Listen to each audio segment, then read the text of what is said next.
ఎడారిలో సెలయేర్లు. జనవరి 6వ తేదీ కొరకు వ్రాయబడిన ఈ భాగాన్ని మీకు చదివి వినిపిస్తున్నది సహోదరుడు పాల్ సుందరం. నదులలో బడి వెళ్ళునప్పుడు అవి నీ మీద పొర్లిపారవు. యెషయా గ్రంథము 43వ అధ్యాయము 2వ వచనము. మన మార్గానికి ముందుగా దేవుడు ఆ దారిని సిద్ధం చేయడు. సహాయం అవసరం కాకముందే సహాయం చేస్తానని మాట ఇవ్వడు.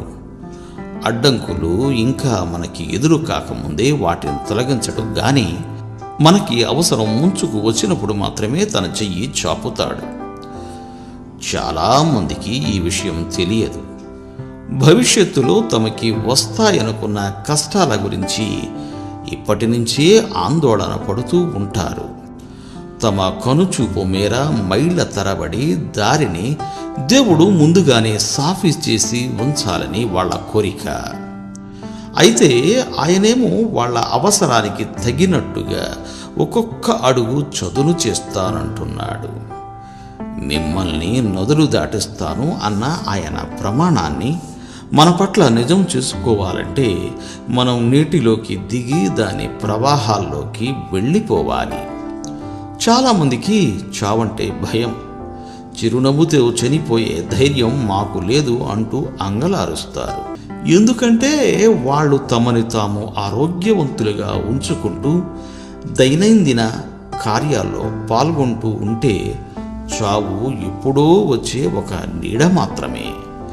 ముందుగా కావాల్సింది ప్రస్తుతం మన విధుల్ని నిర్వర్తించడానికి, బ్రతకడానికి ధైర్యం. అది ఉంటే చావడానికి ధైర్యం కూడా దానంతటా అదే వస్తుంది. నదిలోనికి నీవు నడిచి వెళ్తున్నప్పుడు చల్లు మనేలా నీళ్లు చల్లగా తగలొచ్చు. కష్టాల కడలిలో శోధనా తరంగాలు, విషవేదన, ఓపలేని బాధ మనసుని ఆత్మని మదన పెట్టి ముంచెత్తితే అవి నీ తల మీదుగా పొర్లి ప్రవహించవు. నీటిలో నడిచి వెళ్ళే వేళ నిజంగా నువ్వు మునిగిపోవు. నమ్మదగిన దేవుని వాగ్దానాలు నీ నుంచి ఎప్పుడూ దూరం కావు. కెరటాల పొరవళ్ళు దేవునివే, తీరం చేర్చే పడవలు ఆయనవే. దేవుడు మేము దీవించుగాక. ఆమేన్.